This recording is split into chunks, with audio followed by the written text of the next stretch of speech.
Hello भाई लोग, जय हिंद, वंदे मातरम। कैसे हैं आप लोग? काफ़ी दिनों के बाद मैं फिर वापस आ गया हूँ आपके साथ। और हम लोग कर रहे थे ग्रुप डी का सेट। हम लोगों ने 4 सेट किया था, 5वां नहीं किया है। तो 5वां करेंगे, लेकिन अभी नहीं। 5वां वीडियो, अगर 5वां सेट देखना है ग्रुप डी का तो दूसरे वीडियो में मैं लाऊंगा, ठीक है।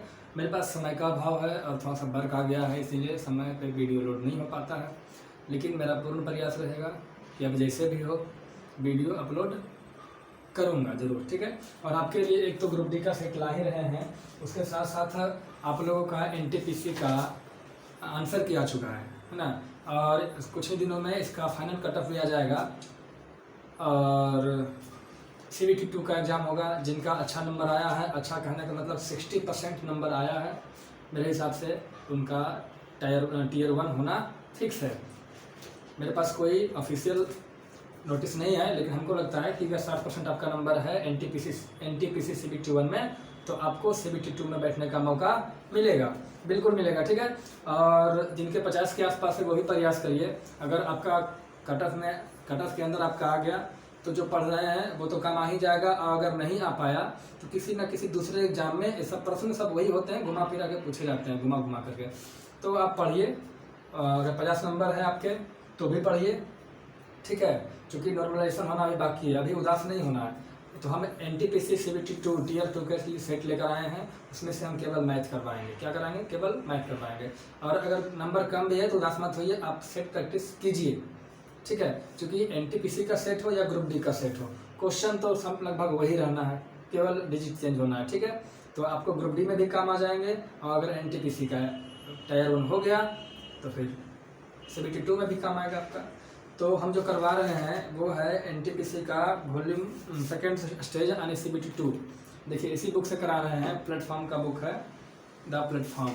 इसी से हम इसमें दे रखा है सेट आपका लगभग 21 सेट है, और भी बहुत कुछ है, ठीक है। तो लगभग 21 सेट हम लोग करेंगे, और भी अगर पीछे सेट रहेगा तो भी हम लोग करेंगे। तो पहला सेट में सेट नंबर 1 करते हैं। ये जो हमारा सेट होगा एनटीपीसी CBT 2 के लिए, किसके लिए है? CBT 2 के लिए है। तो ऐसा कोई ज़रूरी नहीं है कि इसमें जो हम प्रश्न बता रहे हैं वो केवल एनटीपीसी CBT 2 में ही आएंगे, है ना। ये सब प्रश्न ग्रुप डी में भी आ सकते हैं, इसलिए उदास नहीं होना है और प्रयास करते रहना है।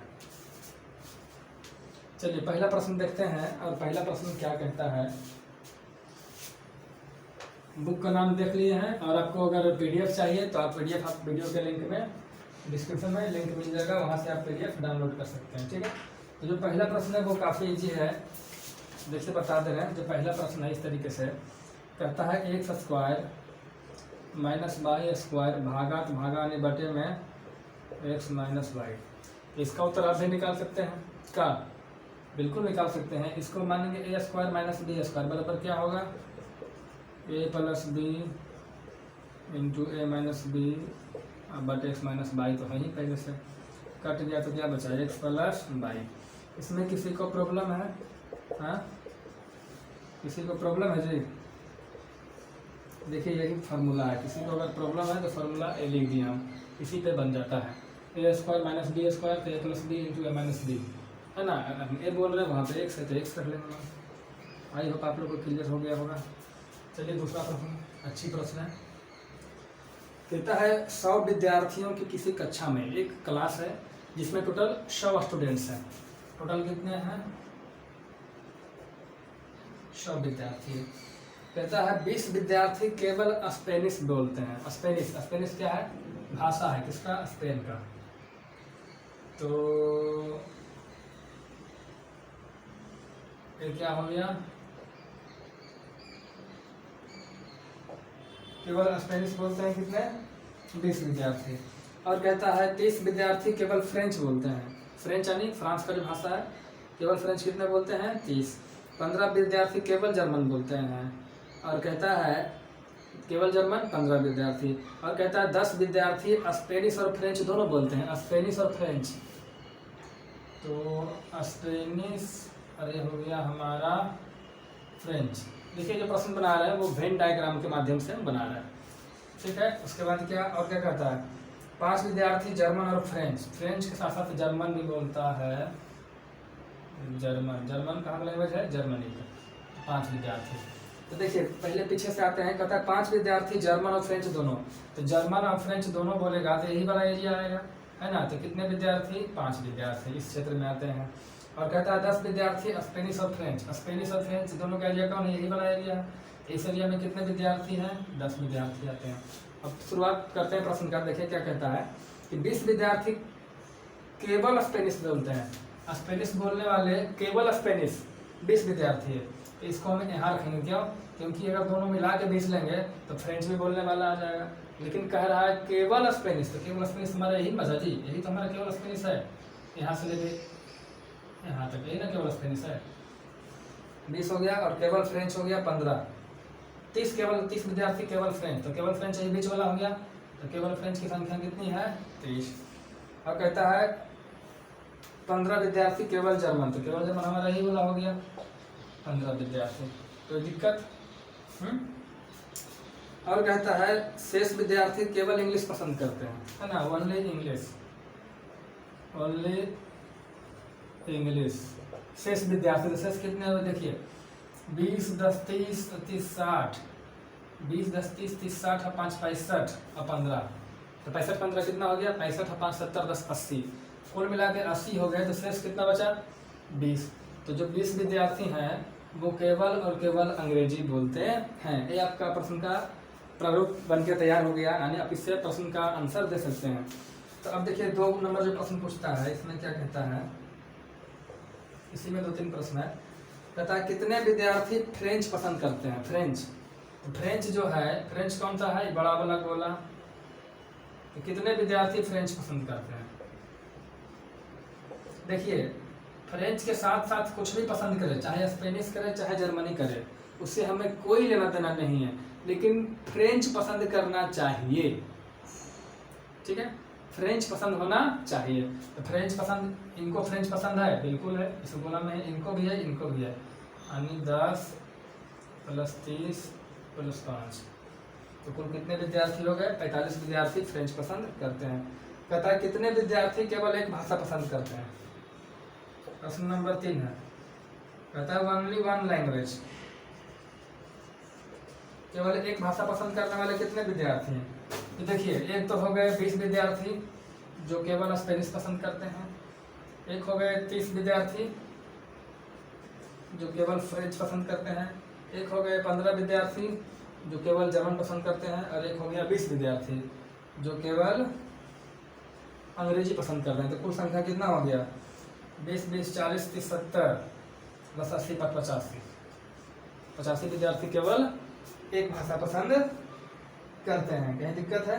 दिक्कत नहीं है। ठीक है, अब देखिए एक प्रश्न इसी में और पूछ दिया गया है, दिख रहा है यहाँ तक बोर्ड आपको? चलिए दिख रहा है, दिख जाएगा। प्रश्न कहता है कि स्पेनिश पसंद करने वाले और जर्मन पसंद करने वाले विद्यार्थियों का अनुपात।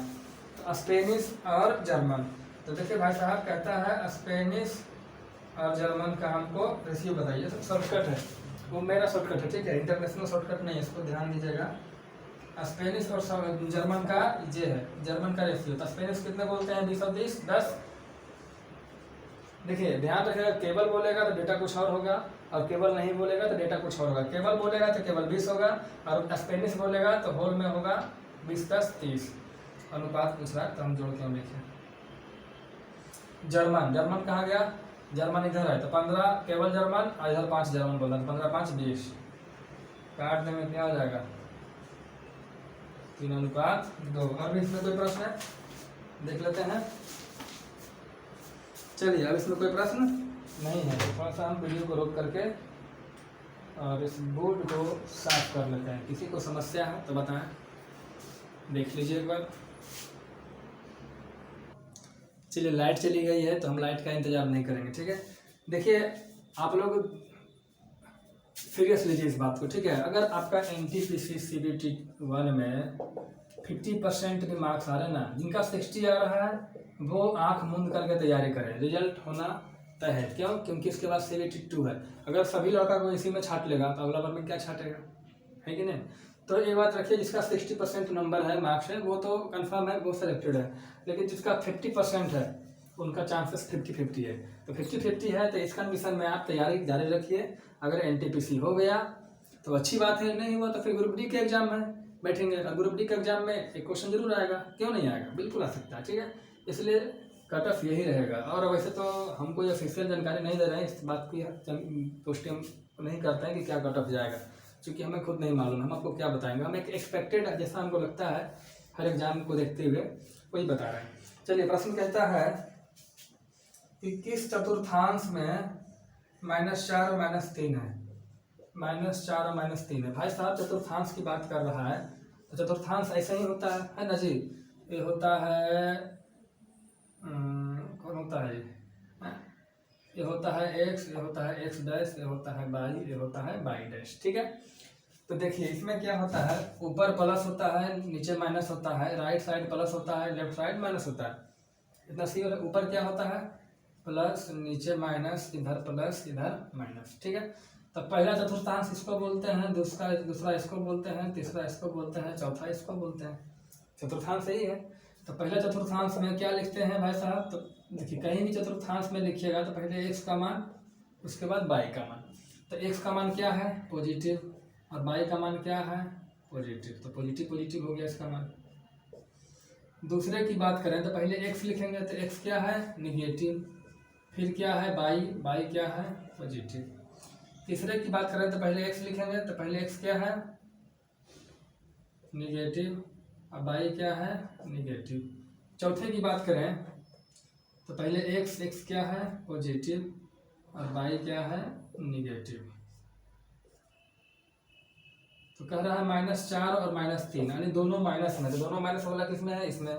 तो किस क्वाड्रेंट में है, तो थर्ड क्वाड्रेंट में है, तीसरा चतुर्थांश में है। ठीक है, पहला चतुर्थांश, दूसरा, तीसरा, चौथा, तो तीसरे चतुर्थांश में हमारा उत्तर होगा।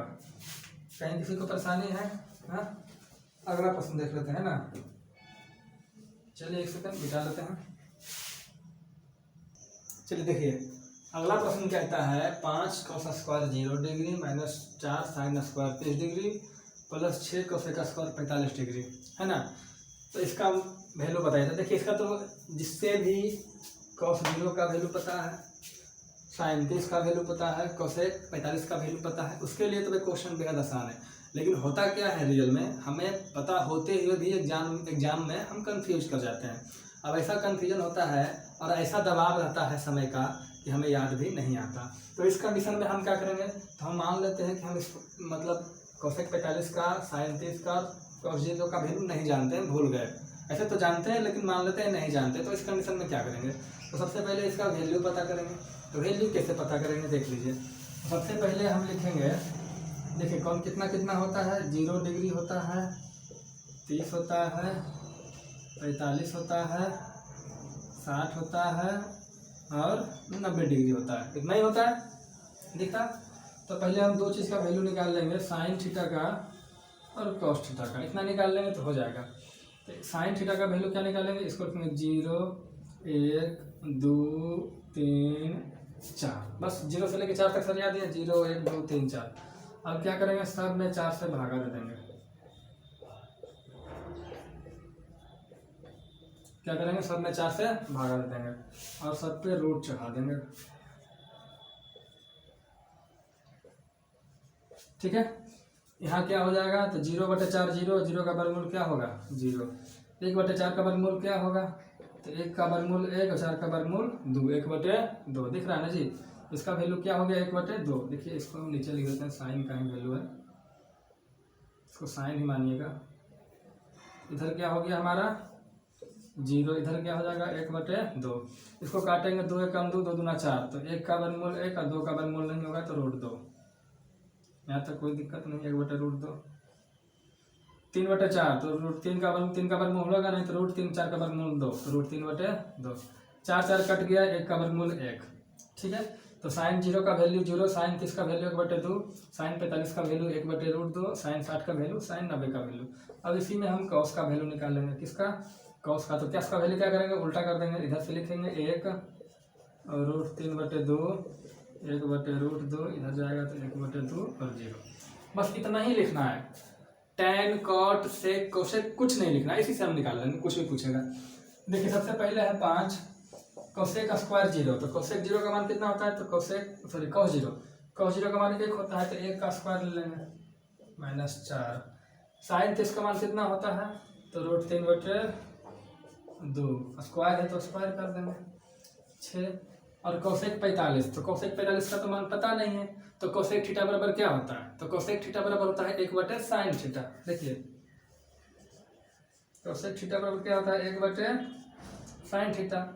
मान किसका पूछ रहा है, 45 का, तो कोसेक 45 है, तो यहाँ थीटा का जवाब क्या कर देंगे, अरे यार कोसेक थीटा बराबर 1/sin थीटा, तो थीटा का जवाब क्या है 45, तो 45 लेंगे, तो यहाँ पे क्या हो जाएगा 45, 1/sin 45 का मान कितना होता है, तो sin 45 का मान देखिए होता है 1/√2, तो 1/√2 करेंगे तो √2 चला जाएगा ऊपर, तो क्या बचेगा √2 × 1 √2, तो कोसेक 45 का मान कितना हो गया √2, तो 6 × √2 और स्क्वायर है तो स्क्वायर, यहाँ स्क्वायर है ना जी, तो स्क्वायर कर दिए, ये स्क्वायर है तो स्क्वायर कर दिए, ठीक है। अब 1 का स्क्वायर है तो 5 × 1 5 माइनस, यहाँ हो जाएगा 4 × √3 का स्क्वायर 3 और 2 का स्क्वायर 4 6, 2 का √2 का स्क्वायर 2, 4 से 4 कट गया है, तो 5 - 3 और 6 दूनी 12। अब बताइए कितना होगा जी, गलती कुछ लिख दिए क्या, हाँ 37 का वैल्यू कितना लिए हैं, अरे भैया 37 का वैल्यू 1/2 ना होगा, यहाँ 1/2 होगा, हम गलती कर रहे हैं, 1/2 होगा, 1/2 होगा, ठीक है। तो 5 माइनस यहाँ क्या हो गया 1 और प्लस 12, तो 12 5 17 में से 1 गया 16, है ना। ध्यान रखना है, अगर मान आपको याद है तो ये प्रश्न आपके लिए हल्का है, और अगर मान याद नहीं भी है तो भी हम जल्दी जल्दी फटाफट करके निकाल के कर सकते हैं कि नहीं। चलिए आगे,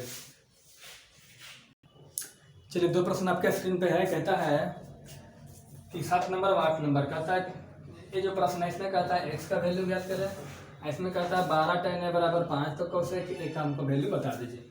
तो दोनों आसान है, देखिए इसको आप डिटेल में चाहे तो कर सकते हैं, शॉर्ट में भी तो चाहे तो कर सकते हैं। शॉर्ट में कैसे होगा, 2 × 1 = 2, 2 दूनी 4, कोई दिक्कत नहीं, एक बार में काटे और इसको गुना कीजिए, 2 × 3 = 6x - 2 दूनी 4, यहाँ आ जाएगा 3x + 8, इधर जाके 3x क्या होगा घटेगा, तो 6x में से 3x जाएगा 3x, 4 इधर जाएगा तो क्या हो जाएगा प्लस में, तो 8 और 4 12, तो x बराबर यहाँ जाके गुना में ना भागा में कितना हो जाएगा 4, है ना। आप लोग होशियार है, CBT 1 क्रॉस कर गया तो होशियार ना हो गए जी।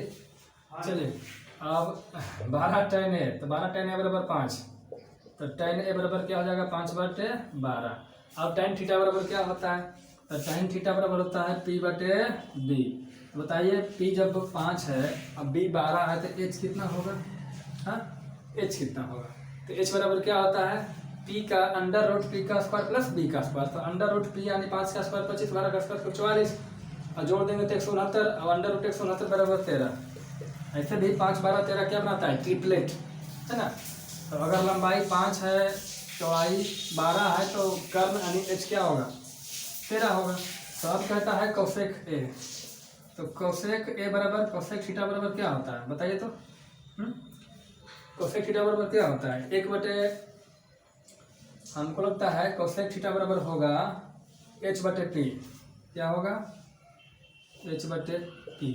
अब सपोज भूल गए तो क्या करेंगे, तो भूलना है अच्छी बात है लेकिन कंप्लीट नहीं भूलना। देखिए कैसे, हम जानते हैं कि जो कोसेक थीटा बराबर होता है 1/sin थीटा होता है, 1/sin थीटा बराबर क्या होता है, तो P/H होता है, तो ये चला जाएगा ऊपर तो क्या हो जाएगा H/P। भूलना है, भूलना अच्छी बात है लेकिन कंप्लीट भूल जाना बहुत खतरनाक है, ठीक है। तो H/P, H कितना है 13 और P कितना है 5। अगर आप यही वैल्यू निकाल लेते, अगर आप ट्रिपलेट जानते, कैलकुलेशन फटाफट कर दे तो इतना लिखने की ज़रूरत नहीं है, ठीक है। तो ये आपके बुद्धि पर डिपेंड करता है कि आप कितने लॉन्ग और कितने शॉर्ट में करेंगे, इसमें हमारा कोई रोल नहीं है, बस मेरा काम है इसको बता देना। आपकी मर्जी, आप डिटेल में करोगे या शॉर्ट में करोगे, आप किसी भी तरीके से कर सकते हो, ठीक है। तो प्रश्न संख्या 8 हो गया। अब 9 पे आते हैं। देखिए ये जो फिगर दे रखा है कहता है तो शुक्र को, शनिचर को, शुक्रवार, मंगल, इतवार, हम लोग इतवार बोलते हैं संडे को, सोमवार, मंगलवार, ठीक है। तो कहता है देखिए 4 बस है, बस नंबर 1 2 3 4, 4 अलग अलग बस है। तो बस एक जो है शुक्रवार को 450 किलोमीटर चलता है, शनिवार को 500, संडे को 490, इस तरीके से चलते आता है। बस नंबर 1 ये 1 नंबर बस हो गया, 2 नंबर हो गया, 3 नंबर हो गया, 4 नंबर हो गया, है ना। बस यहाँ नंबर से चल रहा है, नाम सुनिए, ठीक है। तो कहता है प्रश्न संख्या 9 कि किस दिन चारों बस द्वारा तय की गई दूरी अधिकतम थी। कहता है किस दिन सबसे ज़्यादा दूरी चला गया, किस दिन, शुक्रवार को, शनिवार को, संडे को, मंडे को, ट्यूसडे को। तो किस दिन ज़्यादा दूरी चला गया, तो इसे निकालने के लिए जोड़ेंगे शुक्रवार को टोटल कितना चला गया, तो इसको जोड़ेंगे, शुक्रवार को इतना है ना, फिर शुक्रवार को इतना चला, इतना चला, इतना चला, सबको जोड़ देंगे तो 5 5 10, 10 4 14, 4 18, 1850, 50 100, 1925। शुक्रवार को कितना चला गया, 1925। यहाँ जोड़ेंगे 5 5 10 और 5 15, 5 20 50, 9 4 5 5 10 6 16 4 20, कितना हो गया 20 हो गया। और देखिए 5 5 10 6 16, इसको पूरे 500 मानते हैं, 16 5 कितना हो गया 21, 2150 और 25 75, 2175, 10 ज़्यादा मांग रहे थे तो 10 घटा देंगे तो हो जाएगा 2165। इसको जोड़ के देख लेंगे अगर दिक्कत है तो। 6 दूनी 12, 6 3 18, 5 2310, 7 दूनी 14, 5 4 9, तो 14 9 कितना हो जाएगा, 7 दूनी 14, 4 18, 18 5 2300। तो इस दिन चल रहा 1925 किलोमीटर, 2050 किलोमीटर, 2165 किलोमीटर, 2310 किलोमीटर। तो सबसे ज़्यादा किस दिन चला गया, मंडे को। तो 9 का आंसर क्या होगा, मंडे। किसी को परेशानी है, किसी को परेशानी है तो बताइए। प्रश्न संख्या था 9, 9 का क्या हो गया, मंडे। अगला कहता है सभी 5 दिनों में किस बस का औसत सबसे कम रहा। बस का औसत पूछ रहा है भाई साहब, किसका पूछ रहा है, सभी 5 दिनों में, कुल 5 दिनों में किस बस का औसत सबसे कम रहा। तो पूरे बस का औसत पूछ रहा है। देखिए टोटल था, एक बार टोटल कर लेंगे इधर से भी। देखिए जो बस एक है कुल मिला के कितना चला, पहला दिन 450, दूसरा दिन 500, तीसरा दिन 490, 510, फिर 700, तो कुल कितना किलोमीटर चला, तो जोड़ के हम इधर लिख लेते हैं, ठीक है। बस एक कुल कितना चला तो जोड़ेंगे तो 4 5 9 4 13 5 18, 18 7 25, 25 हो गया और 90 10 100, तो 26 और 26 से 50, 26 से 50। तो दिक्कत, इसको जोड़ेंगे 5 5 10 5 15, 15 6 21 और 4 25 और 50, तो कितना हो गया 25 और 50, 4 और 5 9 और 5 14 26 7 27, 27 77 25 100, 27 से 2800, 5 10 6 16 6 22 और 5 27, यहाँ 50, 27 से 50। तो कहता है किस बस द्वारा औसत सबसे कम रहा। तो भाई साहब औसत निकालेंगे तो औसत कैसे निकलेंगे, कुल दूरी बटा कुल समय। तो समय कई दिन का है, 1 2 3 4 5 दिन का है। तो सब में क्या करेंगे, 5 से भागा देंगे, छोटा दे रहे हैं, हमारा क्या निकल गया औसत। और कहता है औसत सबसे कम रहा। देखिए हर जगह जब 5 से भाग दे रहे हैं तो जिसका मान कम आएगा, मतलब जिसका मान ऊपर में कम रहेगा उसी का तो औसत कम आएगा, क्योंकि भागा सबसे तो 5 में ही दे रहे हैं। सबसे कम कौन है, तो 26 से 50, 25 से 50, यही 25 से 50 है, सबसे कम यही है।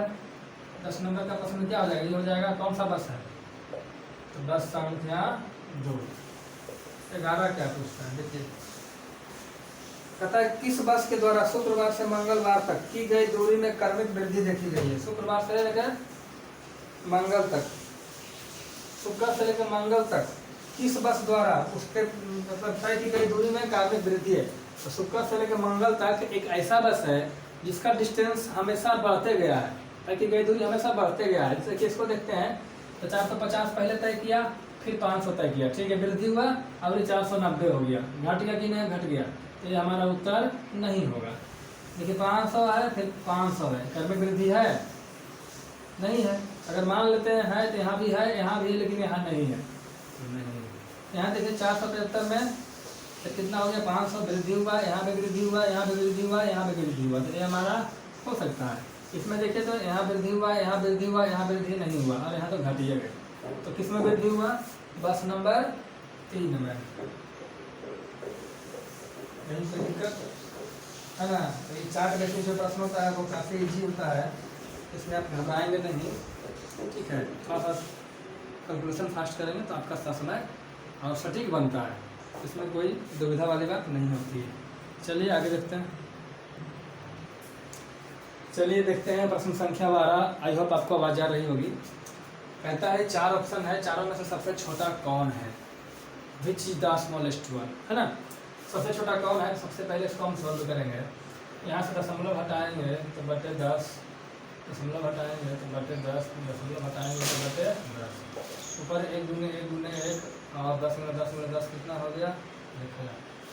इसको भी इधर ध्यान देते हैं, इसको हटाएंगे दशमलव तो बटे कितना हो जाएगा 100, 3 से 3 कट गया एक बार में, तो बचा क्या 1 बटे 100, दिख रहा।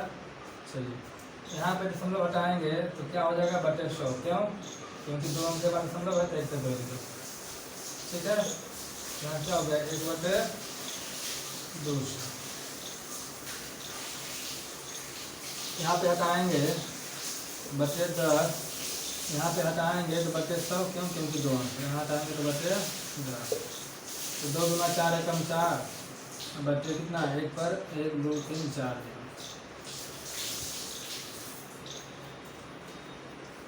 ठीक है। और सबसे छोटा कौन, तो सबसे छोटा कौन करने के लिए हम क्या करेंगे, हम इसमें कुछ गुना करेंगे। तो कितना से गुना करेंगे, देखिए इन सभी का एलसीएम लेंगे तो लगभग आएगा 10,000, क्या आएगा 10,000, इसमें 10,000 से गुना कर दो। ऐसे आप इसे ही पकड़ सकते हैं कौन छोटा है। देखिए ऐसे कैसे पकड़ेंगे, सबसे छोटा पूछ रहा है ना जी, सबसे छोटा वैल्यू इन तीनों में पहले देखिए, क्यों, क्योंकि यहाँ भी अंश 1 है, यहाँ भी 1 है और यहाँ भी 1 है। तो देखिए यहाँ 1 बटे 1000 है, 1 बटे 100 है, 1 बटे 200 है। 1 रुपया को 1000 भाग में बांटिए, और 1000 को 100 भाग में बांटिए, और 1 रुपया को 200 भाग में बांटिए। तो देखिए ये बड़ा आएगा, है ना। 1 पैसा एक आदमी को पड़ेगा, यहाँ 0.5 पैसा एक आदमी को पड़ेगा, और यहाँ बहुत कम पड़ेगा। तो सबसे छोटा इन तीनों में कौन हुआ, ये हुआ। अब इन दोनों में सबसे ज़्यादा छोटा कौन हुआ, है ना। तो इन दोनों में सबसे ज़्यादा छोटा कौन हुआ, तो ऐसा करते हैं, इसको भी काट ही देते हैं 4 से। 25 चौका 100, 2500 लीजिए, 1 बटा 2500, इसको काट दिए। अब बताइए, अब हमारे लिए बताना आसान होगा सबसे छोटा कौन। देखिए ये 1 रुपया को 1000 में बांटिए, 1 रुपया को 100 भाग में बांटिए, और 1 रुपया को 200 भाग में बांटिए, और 1 रुपया को 2500 भागों में बांटिए, तो सबसे छोटा कौन आएगा, है ना। तो इसको डिसाइड के एक तरीका से है रुपया पैसा करके दिमाग लगाना। दूसरा क्या है कि देखिए ऊपर अंश बराबर है 1 1 1 1, तो हर जिसका सबसे ज़्यादा बड़ा रहेगा वही सबसे ज़्यादा छोटा होगा। सबसे ज़्यादा बड़ा किसका है 2500, यही तो बड़ा है, यही सबसे ज़्यादा हमारा छोटा, यही हमारा क्या हो गया answer, this is the smallest of this 4। Okay चलिए आगे देखते हैं। देखिए कहता है प्रश्न संख्या 13 चल रहा है, दूसरा कर लेते हैं। कहता है क्या संख्या 1000 को, कितना को 1000 को 2 भागों में इस प्रकार बांट सकते हैं कि उनका HCF महत्तम समापवर्तक 15 हो। तो क्या करेंगे, एक एग्जाम्पल लेकर समझ लेते हैं। अगर हम इसको बांट देते हैं, एक लेते हैं 200 और एक लेते हैं 800, तब ना क्या होगा जी। तो इसका HCF कितना होगा, यहाँ पे देखिए 2 गुणे 100 8 गुणे 100, तो इसका जो HCF होगा वो होगा 200। ठीक है, अगर इसी 1000 को हम 2 भाग में बांटते हैं, इधर लेते हैं 100, इधर लेते हैं 900, यहाँ से HCF कितना होगा, इधर भी 100 बच, इधर भी 100 है, इसमें भी 100 है, तो जो कॉमन है वही HCF होगा। HCF कितना होगा 100।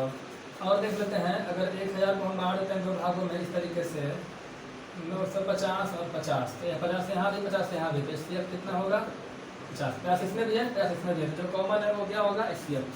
तो आप इसको डिवाइड करके देख लीजिए, या फिर 1000 को इस तरीके से बांट लीजिए, 990 + 10, HCF कितना होगा 10। ठीक है, तो अब कह रहा है क्या 15 इसका हो सकता है, क्या कोई संख्या इसको तोड़ मटोड़ देंगे तो हो सकता है। तो देखिए जितने भी HCF आए हैं, चाहे 200 हो, चाहे 100 हो, चाहे 50 हो, चाहे 10 हो, इन चारों में से कोई 15 से कट रहा है, नहीं कट रहा है। तो नहीं कट रहा है इसका मतलब इसका HCF 15 नहीं होगा। आप कैसे भी तोड़ के देख लो, आप कैसे भी तोड़ो, है ना, HCF इसका 15 नहीं होगा। होगा जी, नहीं होगा। ठीक है, चलिए अगला प्रश्न है प्रश्न संख्या 14। कहता है दो अभाज्य संख्या है, अभाज्य संख्या क्या किसे कहते हैं? अभाज्य संख्या वाली प्राइम नंबर। अभाज्य संख्या वह संख्याएं होती है जो खुद से कटे और एक से कटे, बस किससे कटे, जो खुद से कटे और एक से कटे, उसे हम लोग क्या बोलते हैं अभाज्य संख्या। जैसे अभाज्य संख्या का एग्जाम्पल हो जाएगा, अभाज्य संख्या यानी प्राइम नंबर कौन कौन होगा जी, तो 2 होगा, 3 होगा, 5 होगा, 7 होगा, 9 होगा, नहीं 11 होगा, 13 होगा, डॉट डॉट डॉट पढ़े बचपन में, है ना, बचपन में बहुत पढ़े होंगे आप लोग। तो कहता है उनका जो LCM है वो 161 है।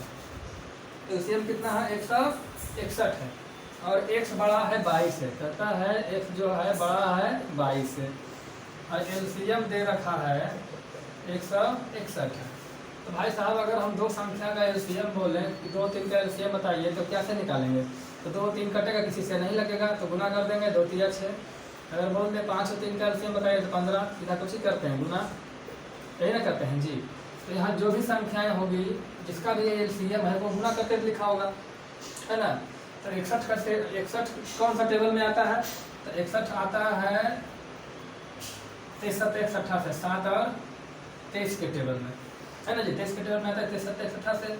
अब कौन x कौन y, तो बड़ा कौन है x, तो x बड़ा है तो x का वैल्यू 23 और y का वैल्यू 22। तो कहता है 3y - x बताओ, तो 3y, तो 3 × 7 कितना हो जाएगा 21, माइनस x का मान कितना 23, 21 में से 23 जाएगा, क्या बचेगा -2। ये हमारा उत्तर होगा।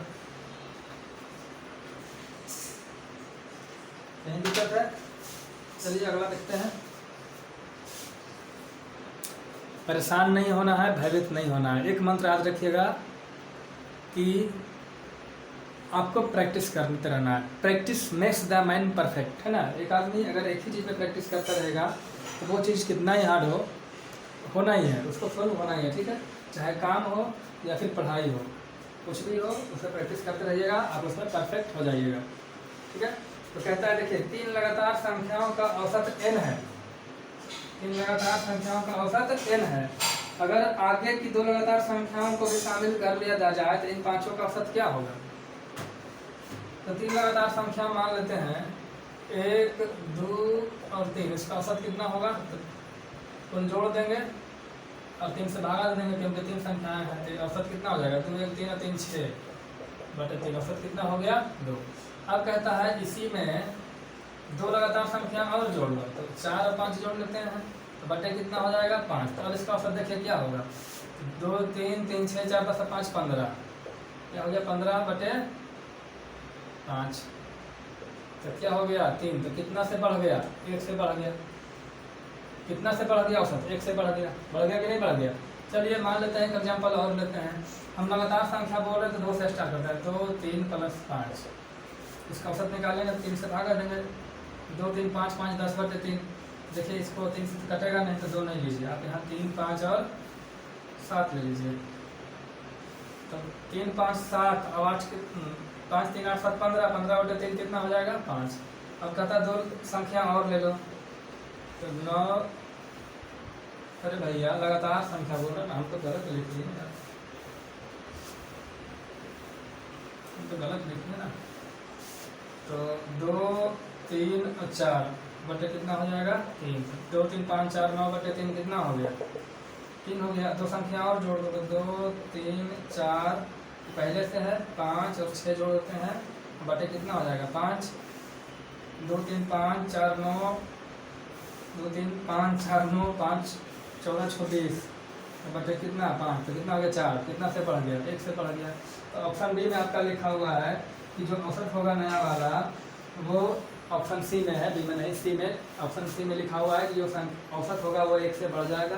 और क्यों बढ़ेगा और कैसे बढ़ेगा, इसके लिए हमने 2 एग्जाम्पल लेकर के देख लिया। ठीक है, चलिए आगे देखते हैं। प्रथम संख्या देखिए 16, कहता है 500 रुपया को ए बी सी डी में बांटा गया। किसमें बांटा गया, 4 आदमी ए बी सी डी में। इस प्रकार बांटा गया कि ए और बी को सी और डी के योग का तिगुना मिले। ठीक है, ए और बी को जो मिलेगा वो सी और डी के योग के, इसके योग के तिगुना मिलेगा। ठीक है, कहता है जो बी को सी का चौगुना मिलेगा, अब बी को जो मिलेगा वो सी का चौगुना मिलेगा और सी को डी का 1.5 गुना मिलेगा। ठीक है, जो सी को मिलेगा वो डी का 1.5 गुना मिलेगा। तो ये पीछे से आते हैं, डी का 1.5 गुना मिलेगा तो हम मान लेते हैं कि डी को मिलेगा 2x, तो इसका 1.5 गुना कितना होगा, तो इसका 1.5 गुना कितना हो जाएगा 3x हो जाएगा। इसको मिलेगा कितना 3x। अरे भाई साहब 2x का 1.5 गुना ही ना होता, ये 1.5 गुना कटेगा कितना हो जाएगा 3x। हम इधर से मानेंगे कि b को अगर x नहीं मानेंगे, क्यों, क्योंकि अगर x मानेंगे तो x का 1.5 गुना निकालेंगे 3x बटे 2 आ जाएगा, तो यहाँ 3x बटे 2 आ जाएगा, जो समझ से बाहर हो जाता है कभी कभी। ठीक है, हम यहाँ पे एक ऐसी संख्या मानते हैं जो जिसका 1.5 गुना क्या हो, पूर्ण संख्या आ जाए। ठीक है, तो जो c को मिला d का 1.5 गुना मिला, यानी d को मिला 2x, तो c को मिला कितना 3x। और कहता है b को c का 4 गुना मिला, b को c का 4 गुना, तो इसका 4 गुना b को मिला, इसका 4 गुना करेंगे तो कितना आ जाएगा 12x मिला। कोई दिक्कत, कोई दिक्कत है जी? कोई दिक्कत नहीं। अब कहता है c और d, तो c और d कितना हो गया, देखिए तो c और d, तो 3 और 2 5x मिला, तो a b को कितना मिलेगा, कहता है a और b को c और d के योग का तिगुना, इसका तिगुना इसका मिलेगा, तो इसका तिगुना कितना हो जाएगा 15x मिलेगा। कोई दिक्कत? अब देखिए सबका अलग अलग मान निकालते हैं। d का वैल्यू पता है, c का वैल्यू पता है, d का वैल्यू पता है, लेकिन a का वैल्यू पता है, a का वैल्यू हमको नहीं पता है।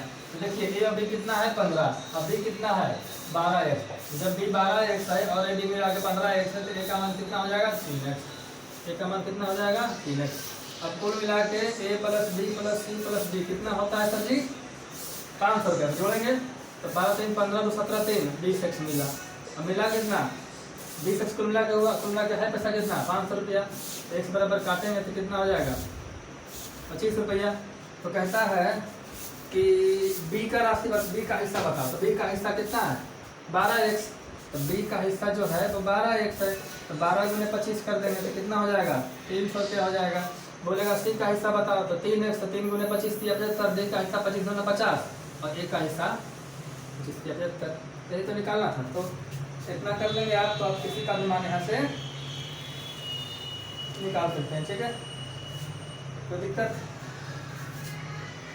ना लो करने वीडियो डायरेक्ट बनाएंगे, रोकते रोकते परेशान रहता है।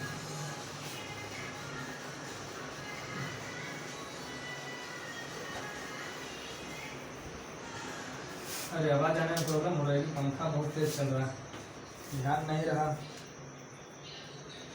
चलिए प्रश्न संख्या 17 कहता है कि a ने b को 20% के लाभ पर साइकिल बेचा और b ने c को 25% के लाभ पर बेचा और c ने साइकिल के लिए 1500 रुपये दिया, तो a के लिए साइकिल का मूल्य कितना होगा।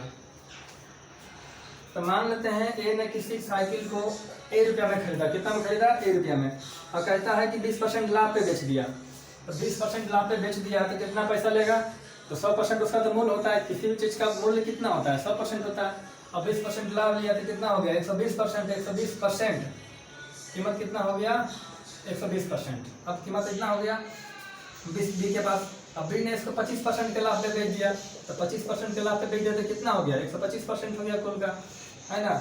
अब साइकिल लास्ट में बिका कितना 1500 में, इसको निकालेंगे a का 120%, तो 120 बटे 100 125, अरे भैया शॉर्टकट में 125 बटे 100 और बराबर 1500 काटेंगे 20 छक 20 से 20 पचे 100, 25 चौका 100, 25 पचे 25 से। कहीं कोई दिक्कत है?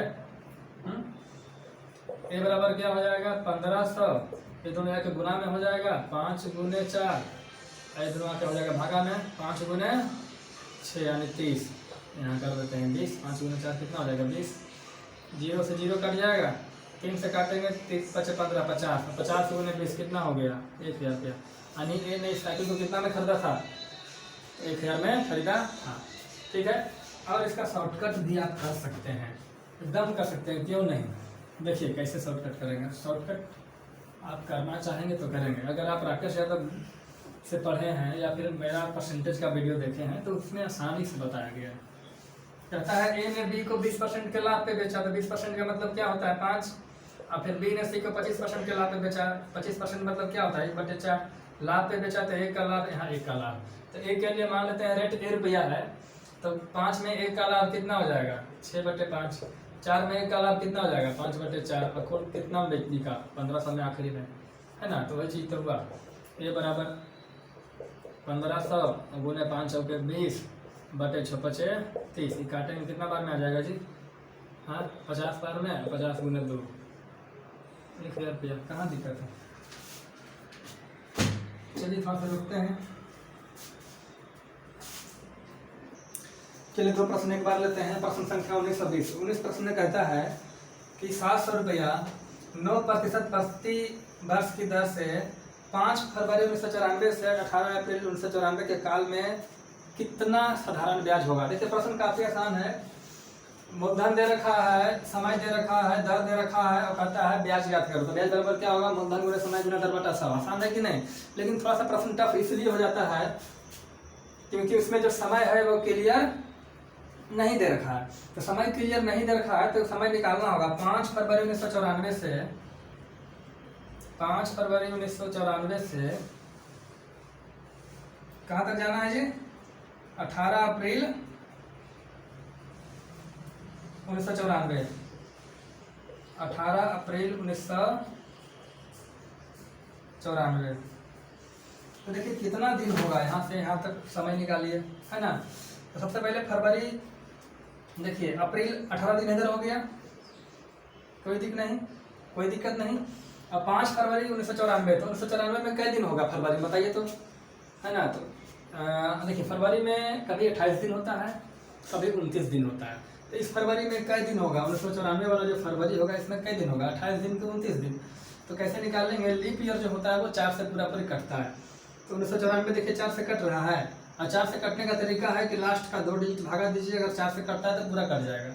तो 4 से भागा देंगे तो 4 दूनी 8 बचेगा, 1 पर 4 14, 4 से नहीं कटेगा। तो 4 से नहीं कटेगा मतलब लीप ईयर नहीं है। लीप ईयर नहीं है मतलब इस फरवरी में 29 दिन नहीं है, तो है कितना 28 दिन। 28 दिन में 5 दिन घटा दीजिए तो कितना हो जाएगा 28 में 5 गया 23 दिन। इधर फरवरी में 23 दिन, अप्रैल में 28 दिन, 18 दिन सॉरी। अब बचा कौन मार्च, फरवरी मार्च अप्रैल। तो मार्च में कितना दिन होता है 31 दिन। जोड़ दीजिए 8 1 9 3 12 बाकी 1 3 2 5 1 6 बाकी 7 72 दिन। लेकिन ध्यान रखिएगा भाई साहब 5 फरवरी से बोल रहा है, ठीक है 1994 5 फरवरी से बोल रहा है। तो 5 फरवरी से बोल रहा है तो इसमें 5 फरवरी भी तो आएगा, और हमने घटा करके निकाल दिया। घटाने के बाद ही 5 फरवरी गायब हो गया, ठीक है। तो जब 5 फरवरी भी इसमें आएगा और तो इसमें से 1 दिन और बढ़ जाएगा, ठीक है। आप हाथ पे जोड़ के देखिएगा 1 दिन और भी बढ़ जाएगा 73 दिन। तो समय कितना हो गया हमारा 73 दिन। अब प्रश्न आसान हो गया। प्रश्न आसान कैसे हो गया। ब्याज बराबर क्या होगा मूलधन गुने समय गुने दर बटे 100। तो मूलधन कितना 700 गुने समय कितना, पहले दर लिख लेते हैं, और समय कितना 73 दिन, और बटे कितना 100। और ध्यान रखिएगा ये जो दर है हमारा, ये हमारा जो दर है वो किस चीज़ में है कि जो दर है हमारा वो है प्रति वर्ष के हिसाब से। किसके हिसाब से प्रति वर्ष के हिसाब से। तो ये वर्ष मान लेंगे तो इसको वर्ष में बदलेंगे। तो दिन को अगर वर्ष में बदलेंगे तो कितना भागा देंगे 365 से। तो 365 से इसको भाग भी दीजिए। 2 जीरो से 2 जीरो कट गया, और कटेगा देखिए 73 × 5 365, 5 बार में 9 सत्ते 63/5, 12 × 5 60 कट जाएगा, 12 दूनी 24 और 12 × 5 60, 12.25 है ना। आप मिला लीजिएगा, ठीक है। इसमें गुना भाग देख लीजिएगा कहीं गलत ना हो जाए। चलिए अगला प्रश्न कहता है कि ए बी और समानांतर है किसके, सी डी के। ये 90 डिग्री है, ये वाला कोण भी कितना होगा, 90 डिग्री होगा। क्यों होगा, क्योंकि समानांतर है तो एक ही ओर के अंतर कोण क्या होता है, बराबर होता है। यानी ई 90 डिग्री तो हमारा ये भी 90 डिग्री होगा पूरा बड़ा का। इस छोटका 60 है तो हमारा कितना बचा, 30 डिग्री। अरे 90 डिग्री दे रखा तो इसका वैल्यू पूछ रहा है। तो बताइए इस त्रिभुज में, इस छोटका त्रिभुज में ए डी सी में कौन पूछ रहा है, तो त्रिभुज कैसनो हो तीनों कोण में कितना होगा, 180 होगा। त्रिभुज कैसा भी हो तो 30 हो गया, 90 120, तो किसका मान कितना होगा, 60। ए डी सी का मान कितना होगा, 60 डिग्री, तब ना 180 होगा जी। फिलहाल यहीं तक रोकते हैं इस क्लास को। और इसका टोटल 35 क्वेश्चन होता है, ठीक है, 35 जिसमें से 20 क्वेश्चन हो गया है, बच गया है 15 क्वेश्चन। इसके लिए समय कम है और वीडियो काफ़ी लंबा हो जाएगा, इसलिए 15 क्वेश्चन हम लाएंगे और पार्ट 2 में लाएंगे। इसके लिए इंतजार कीजिए और बने रहिए, देखते रहिए और ध्यान रखिए, practice makes the man perfect. Practice ही आपको सफलता दिलाएगी, इसलिए प्रैक्टिस को कभी ना छोड़ें। जो प्रश्न आपको नहीं आता है 2 बार 3 बार 4 बार बनाइए, क्योंकि एक ही पैटर्न पे सारे सेट हैं, है ना। तो क्वेश्चन आपको बार बार मिलना है, एक बार छोड़िएगा तो दूसरा बार फंसिएगा, दूसरा बार छोड़िएगा तीसरा बार फंसिएगा। इसलिए फर्स्ट टाइम ही ना छोड़ें। अगर आप उसको छोड़ेंगे तो वो आपको छेड़ेगा, इसलिए आप उसको छेड़िए, वो आपको छोड़ देगा, ठीक है। फिर मिलते हैं, तब तक के लिए जय हिंद जय भारत।